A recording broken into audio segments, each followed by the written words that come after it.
موت کے بعد کے 40 دن آخر کیا ہوتا ہے؟ ان 40 دنوں میں روح کے ساتھ کیا گزرتا ہے؟ کیا آپ نے کبھی یہ سوچا ہے؟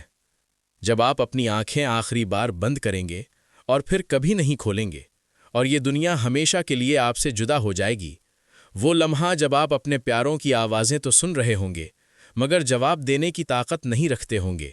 آپ کا جسم تو یہیں رہ جائے گا لیکن آپ کی روح ایک ایسی دنیا کی طرف روانہ ہو جائے گی جسے نہ آنکھوں نے دیکھا ہے اور نہ زبان بیان کر سکتی ہے۔ تو پھر وہ پہلی رات کیسی ہوتی ہے اور اس کے بعد آنے والے 40 دنوں میں روح کن کیفیات سے گزرتی ہے؟ اس ویڈیو میں ہم سب مل کر عالم برزخ کے اس پراسرار سفر میں قدم رکھیں گے، ایک ایسا سفر جس سے ہر انسان کو گزرنا ہے، لیکن ایک ہستی ایسی ہے جو اسے سب سے بہتر جانتی تھی، ہمارے نبی حضرت محمد صلی اللہ علیہ وسلم۔ ہم نے جدید ترین مصنوعی ذہانت کی مدد سے بھی موت کے بعد کے ان لمحات کو اس انداز میں پیش کرنے کی کوشش کی ہے کہ آپ اس پوشیدہ اور پراسرار روحانی سلسلے سے محروم نہ رہیں۔ اگر آپ تیار ہیں تو آئیے اس سفر کا آغاز کرتے ہیں۔ ہمارے نبی صلی اللہ علیہ وسلم نے فرمایا، ہر جان کو موت کا مزہ چکھنا ہے، اور اب وہ لمحہ آن پہنچا ہے، وہ لمحہ جسے آپ برسوں ٹالتے رہے، وہ جس کے بارے میں آپ نے سوچا کہ شاید یہ کبھی نہیں آئے گا۔ آخری سانس، زبان خاموش ہو چکی ہے، آنکھیں ایک نقطہ پر جم جاتی ہیں، دل آخری بار دھڑکتا ہے اور پھر ہمیشہ کے لیے رک جاتا ہے۔ ایک سرد لہر پاؤں سے شروع ہو کر پورے جسم میں پھیلنے لگتی ہے، لیکن یہ عام سردی نہیں، یہ اس بات کی نشانی ہے کہ روح اب جسم کو چھوڑنے والی ہے۔ حضرت داؤد علیہ السلام نے موت کے بارے میں فرمایا، کاش موت صرف ایک بال کھینچنے جتنی تکلیف دیتی، اور روایت ہے کہ حضرت موسیٰ علیہ السلام نے کہا، موت کا لمحہ ایسا ہے جیسے کسی زندہ جانور کی کھال اس کے جسم سے اتاری جا رہی ہو۔ اسی لمحے روح کو پاؤں کی طرف سے کھینچنا شروع کر دیا جاتا ہے۔ پھر وہ لمحہ آتا ہے جب روح آہستہ آہستہ ٹانگوں سے نکل کر پیٹ، سینے اور آخرکار حلق تک پہنچتی ہے۔ قرآن پاک کی سورت الواقعہ میں اسی کیفیت کی طرف اشارہ کیا گیا ہے، جب جان حلق تک آ پہنچتی ہے۔ جیسے ہی روح حلق تک پہنچتی ہے، سارا درد وہاں سے شروع ہوتا ہے۔ پورا جسم یوں محسوس کرتا ہے جیسے اسے ایک ساتھ کئی چھریوں سے کاٹا جا رہا ہو، جسم کا ہر ذرہ، ہر خلیہ کرخت ہو جاتا ہے۔ یہ کیفیت ایسی ہوتی ہے جیسے جڑ سے بال کو زبردستی کھینچ لیا جائے۔ روایت کے مطابق روح ابتدا میں جسم میں آنا نہیں چاہتی تھی، اور اسی وجہ سے اس کا جسم سے نکلنا بھی آسان نہیں رکھا گیا۔ اسی شدید کشمکش کے دوران ایک اور آزمائش سامنے آتی ہے۔ اس لمحے ایک ایسا وجود آپ کے قریب ظاہر ہوتا ہے جسے آنکھیں عموماً نہیں دیکھ سکتیں۔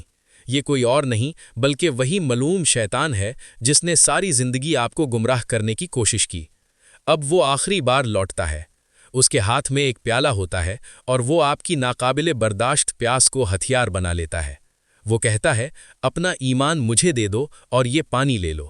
اسی لمحے آپ کی پوری زندگی ایک فلم کی طرح آنکھوں کے سامنے گھوم جاتی ہے۔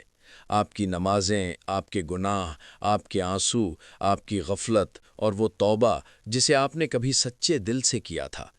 شیطان مسلسل سرگوشیاں کرتا رہتا ہے، آپ کے ذہن کو الجھانے کی کوشش کرتا ہے۔ روایت میں آتا ہے کہ وہ آپ کے فوت شدہ والدین کی شکل میں بھی ظاہر ہو سکتا ہے، اور آپ کو کسی اور راستے، کسی اور مذہب کی طرف بلانے کی کوشش کر سکتا ہے۔ لیکن اگر آپ کا ایمان سچا اور مضبوط ہو، جیسا کہ احادیث میں بیان ہوا ہے، تو آپ اس کے دھوکے میں نہیں آئیں گے۔ اور اگر دل میں شک ہو، اگر زندگی بھر ایمان کو مضبوط کرنے کی کوشش نہ کی گئی ہو، تو انسان اس نازک لمحے میں آسانی سے فریب میں آ سکتا ہے اور اپنے آخری وقت میں اسلام کو چھوڑ سکتا ہے۔ جیسے کچھ لوگ اس دنیا میں خواہشات اور لذتوں کے بدلے اپنا دین چھوڑ دیتے ہیں، ویسے ہی وہ موت کے لمحے میں بھی اسے چھوڑ دیتے ہیں۔ اس دن لا الہ الا اللہ کہنے کا واحد راستہ یہ ہوگا کہ آپ ایمان کے ساتھ جیے ہوں۔ سچے ایمان کے ساتھ شیطان کی سرگوشیاں بے اثر ہو جائیں گی۔ جیسا کہ حدیث میں ہے، آپ اسی حالت میں مرو گے جس میں آپ جیے، اور آپ اسی حالت میں اٹھائے جاؤ گے جس میں آپ مرو۔ جو لوگ ایمان کے بغیر مرتے ہیں، ان کے لیے موت انتہائی تکلیف دہ ہوتی ہے۔ فرشتے پکاریں گے، باہر آ اے خبیث روح، باہر آ جہنم کے عذاب کی طرف، اور پھر روح کو جسم سے نوچ لیا جائے گا، پورا جسم کانپے گا، اندرونی اعضاء متلاشی ہو جائیں گے، جسم روح سے چمٹے رہنے کی کوشش کرے گا، لیکن اللہ کے حکم کی تعمیل کرتے ہوئے فرشتے اسے لے جائیں گے۔ اس لمحے کچھ نہیں کیا جا سکتا، توبہ اب مدد نہیں کرتی، ایمان کی کوئی قدر باقی نہیں رہتی۔ ہمارے نبی صلی اللہ علیہ وسلم نے ایک مومن اور ایک کافر کی موت کو یوں بیان فرمایا: مومن کی روح جسم سے اتنی آسانی سے نکل جاتی ہے جیسے برتن سے پانی بہتا ہے، جبکہ کافر کی روح کو ایسے کھینچا جاتا ہے جیسے گیلی اون سے کانٹے دار شاخ کھینچی جائے، رگوں اور پٹھوں کو چیرتی ہوئی۔ ہمارے نبی صلی اللہ علیہ وسلم نے بتایا کہ کافر کی موت کے فوراً بعد کیا ہوتا ہے۔ جب فرشتہ روح کو لیتا ہے تو دوسرے فرشتے آتے ہیں اور اسے حضرت اسرائیل علیہ السلام سے لے لیتے ہیں۔ وہ اسے ایک کھردری بوری میں ڈالتے ہیں جو اس کے لیے تیار کی گئی ہوتی ہے۔ اس بوری سے زمین کے بدترین مردہ جسم سے بھی بدتر بدبو آتی ہے۔ پھر فرشتے اسے اوپر لے جاتے ہیں۔ جب بھی وہ فرشتوں کے کسی گروہ کے پاس سے گزرتے ہیں تو وہ فرشتے پوچھتے ہیں، یہ گندی روح کس کی ہے؟ اسے لے جانے والے فرشتے اس نام سے جواب دیتے ہیں جس نام سے وہ شخص دنیا میں جانا جاتا تھا۔ آخر میں وہ سب سے نچلے آسمان پر پہنچتے ہیں اور روح کے لیے دروازہ کھولنے کی درخواست کرتے ہیں، لیکن یہ نہیں کھولا جائے گا۔ پھر رسول اللہ صلی اللہ علیہ وسلم نے یہ آیت تلاوت فرمائی: بے شک جن لوگوں نے ہماری آیات کو جھٹلایا اور تکبر کیا، ان کے لیے آسمان کے دروازے نہیں کھولے جائیں گے اور وہ جنت میں داخل نہیں ہوں گے جب تک کہ اونٹ سوئی کے ناکے سے نہ گزر جائے۔ پھر اللہ تعالیٰ حکم دیتا ہے، اس کا نام اعمال زمین کے سب سے نچلے مقام سجین میں لکھ دو۔ اس کے بعد اس کی روح اوپر سے نیچے پھینک دی جاتی ہے۔ پھر نبی صلی اللہ علیہ وسلم نے ایک اور آیت تلاوت فرمائی: فرشتے کمرے میں داخل ہوں گے، ان کے چہرے چمک رہے ہوں گے، ان کے الفاظ رحمت سے بھرے ہوں گے، اور وہ کہیں گے، اے پاکیزہ روح، اپنے رب کی رحمت کی طرف آ جا، تو اس سے راضی اور تیرا رب تجھ سے راضی۔ اور قرآن پھر فرماتا ہے، بے شک جن لوگوں نے کہا ہمارا رب اللہ ہے اور پھر ثابت قدم رہے، ان پر فرشتے نازل ہوتے ہیں یہ کہتے ہوئے کہ نہ ڈرو اور نہ غم کرو، بلکہ اس جنت کی خوشخبری سنو جس کا تم سے وعدہ کیا گیا ہے۔ فرشتے مومن کی روح کو نفیس ریشم میں لپیٹتے ہیں اور اسے آسمانوں پر لے جانے سے پہلے خوشبو لگاتے ہیں۔ جب وہ فرشتوں کے ہر گروہ کے پاس سے گزرتے ہیں تو وہ پوچھتے ہیں، یہ خوبصورت روح کس کی ہے؟ اور اسے لے جانے والے فرشتے دنیا میں اس شخص کے لیے استعمال ہونے والے بہترین ناموں اور تعریفوں سے جواب دیتے ہیں۔ جب وہ آسمانوں پر پہنچتے ہیں تو مومن کے لیے 7ویں آسمان تک تمام دروازے کھول دیے جاتے ہیں۔ اللہ کے سب سے قریب فرشتوں کا ہر گروہ اس روح کو سلامتی سے خوش آمدید کہتا ہے۔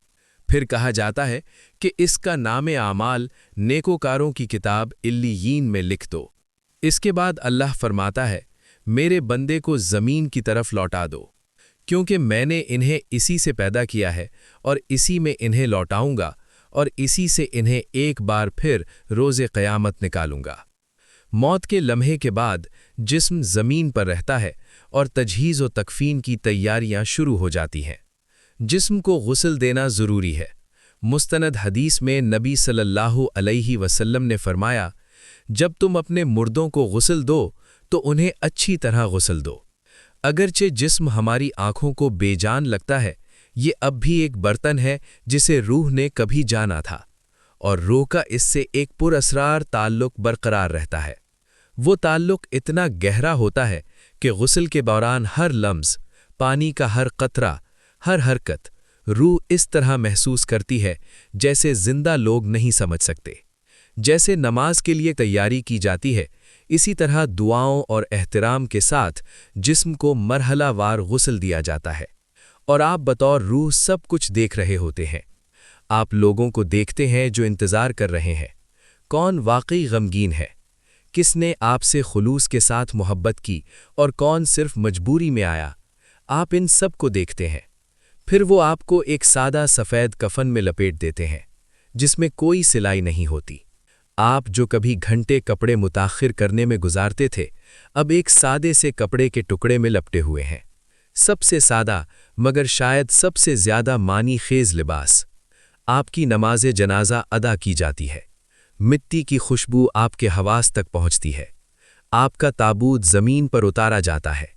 قبر تیار ہے، مٹی کھودی جا چکی ہے، ٹھنڈی تنگ اور تاریک۔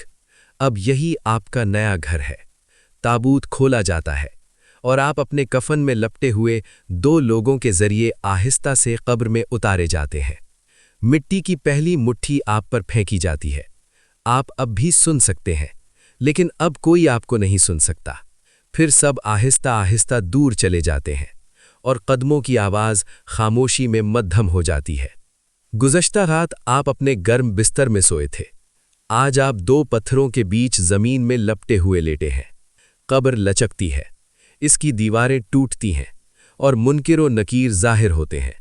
ان کی آنکھیں بجلی کی طرح چمکتی ہیں، ان کی آوازیں طوفان کی طرح گرجتی ہیں، ان کے بال زمین کو چھوتے ہیں اور وہ آپ کے سامنے ہیبت ناک قامت میں نظر آتے ہیں۔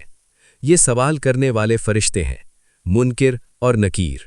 وہ اپنا فرض پورا کرنے کے لیے قریب آتے ہیں اور پوچھتے ہیں، من ربکا، تیرا رب کون ہے؟ ما دینکا، تیرا دین کیا ہے؟ من نبیکا، تیرا نبی کون ہے؟ ما کتابکا، تیری کتاب کیا ہے؟ ما عملکا، تیرے اعمال کیا ہے؟ مومن ان تمام سوالات کے جوابات جانتا ہے۔ اس لمحے کے بارے میں حضرت علی رضی اللہ عنہ سے ایک روایت ہے۔ حضرت علی رضی اللہ عنہ ہر رات دعا کرتے تھے، اے میرے رب، مجھے عمر کے بارے میں خبر دے۔ وہ 6 مہینے پہلے اپنے سب سے قریبی دوست کو کھو چکے تھے۔ اس رات عمر رضی اللہ عنہ آخرکار ان کے خواب میں آئے۔ علی رضی اللہ عنہ نے انہیں خوشی سے گلے لگایا اور کہا، تم کہاں تھے میرے بھائی؟ میں 6 مہینے سے تمہارا انتظار کر رہا ہوں۔ عمر رضی اللہ عنہ تھکے ہوئے لیکن پرسکون نظر آئے۔ انہوں نے کہا، علی، ابھی سوال جواب ختم ہوئے ہیں۔ بہت وقت لگا۔ منکر و نکیر نے میری زندگی کے ہر کام کے بارے میں پوچھا، لیکن الحمدللہ میں نے اسے پاس کر لیا۔ حدیث میں یہ بھی کہا گیا ہے کہ سوال و جواب کے دوران ایک اور شخصیت ظاہر ہوتی ہے۔ اگر آپ اچھے انسان تھے تو آپ ایک شخص کو خالص سفید لباس میں ملبوس دیکھیں گے، جس کا چہرہ نور سے چمک رہا ہوگا، اس کی خوشبو بیان سے باہر ہوگی۔ آپ پوچھیں گے، تم کون ہو؟ ایک تسلی بخش مسکراہٹ کے ساتھ وہ جواب دے گا، میں تمہارے نیک اعمال ہوں، میں تمہاری نمازیں اور تمہارے روزے ہوں، میں رات میں تمہارے سجدے ہوں، میں اللہ کے لیے بہائے گئے تمہارے آنسو ہوں، میں روز قیامت تک تمہارے ساتھ رہنے آیا ہوں، تم اب اکیلے نہیں ہو۔ وہ آپ کو قبر کے دباؤ، اس کی تنگی اور اس کے درد سے بچائے گا۔ جنت کی خوشبو آپ کی روح کو بھر دے گی۔ اندھیرا دور ہو جاتا ہے۔ آپ کی قبر اتنی پھیل جاتی ہے جہاں تک آپ کی آنکھیں دیکھ سکتی ہیں۔ مزید کوئی خوف نہیں، مزید کوئی درد نہیں، صرف سکون۔ اگر آپ سوال و جواب کے دوران صحیح جواب دیتے ہیں تو آپ کے لیے جنت سے ایک کھڑکی کھول دی جاتی ہے۔ اللہ حکم دیتا ہے کہ آپ کی قبر کو وسیع کر دیا جائے اور آپ کے لیے جنت سے ایک بستر تیار کیا جائے۔ آپ کے پہلو میں کھڑکی کھولی جاتی ہے جو جنت کا منظر دکھاتی ہے، مومنوں کا گھر۔ آپ کا دل سکون سے بھر جاتا ہے اور آپ قیامت کے دن تک جنت کو دیکھتے رہتے ہیں۔ اور جب آپ برزخ کے باغات میں سے ایک میں آرام کر رہے ہوتے ہیں تو آپ ایک آواز سنتے ہیں، یہ ان لوگوں کا بدلہ ہے جنہوں نے ایمان میں جد و جہد کی۔ یہ سکون ان کے لیے تیار کیا گیا ہے جنہوں نے اللہ کو یاد رکھا۔ لیکن ہر قبر ایسی نہیں ہوتی، کیونکہ اگر کوئی شخص دونوں فرشتوں کے سوالات کا جواب نہیں دے سکتا، اگر اس نے اپنی زندگی غفلت میں گزاری، وقت کو کھیلوں اور لذتوں میں ضائع کیا، اگر اس نے کبھی اپنے رب کو نہیں جانا، تو قبر میں وہ صرف کہے گا، من ربکا، مجھے نہیں معلوم۔ تیرا نبی کون ہے؟ تیرا دین کیا ہے؟ تیرے اعمال کیا تھے؟ مجھے نہیں معلوم۔ کافر اور منافق کبھی بھی ان سوالات کا صحیح جواب نہیں دے پائیں گے، اور فرشتے کہیں گے، ہمیں پہلے ہی معلوم تھا کہ تم یہی جواب دو گے۔ پھر قبر تنگ ہو جاتی ہے، مٹی ہڈیوں کو دبا لیتی ہے، یہاں تک کہ پسلیاں ایک دوسرے میں پیوست ہو جاتی ہیں، اور نیچے کی زمین عذاب کا ایک ہولناک مقام بن جاتی ہے۔ ان کے لیے جہنم کے دروازے کھول دیے جاتے ہیں۔ وہ ابھی بھی اپنی قبروں میں ہوتے ہوئے اس کا عذاب دیکھتے ہیں۔ جہنم کی گرمی اور بدبو ان تک پہنچتی ہے۔ قبر تنگ ہو جاتی ہے اور انہیں ہر طرف سے دباتی ہے۔ جب زمین تنگ ہوتی ہے تو کوئی رحم باقی نہیں رہتا۔ نبی صلی اللہ علیہ وسلم نے فرمایا، قبر اسے اتنا کچلے گی کہ اس کی پسلیاں ایک دوسرے میں پیوست ہو جائیں گی۔ دونوں فرشتوں کی آنکھیں بجلی کی طرح چمکتی ہیں، ان کی آوازیں بادل کی طرح گرجتی ہیں، ان کے دانت جنگلی بیلوں کے سینگوں کی طرح تیز ہوتے ہیں، ان کی موجودگی روح کو دہشت سے بھر دیتی ہے۔ یہ فرشتے مسکراتے نہیں، وہ کوئی شفقت نہیں جانتے، وہ کوئی رحم محسوس نہیں کرتے، کیونکہ آپ نے ہمیشہ اپنی نماز میں تاخیر کی، آپ نے ایمان کو ہلکا لیا، اب وہ عذاب کو بڑھاتے ہیں۔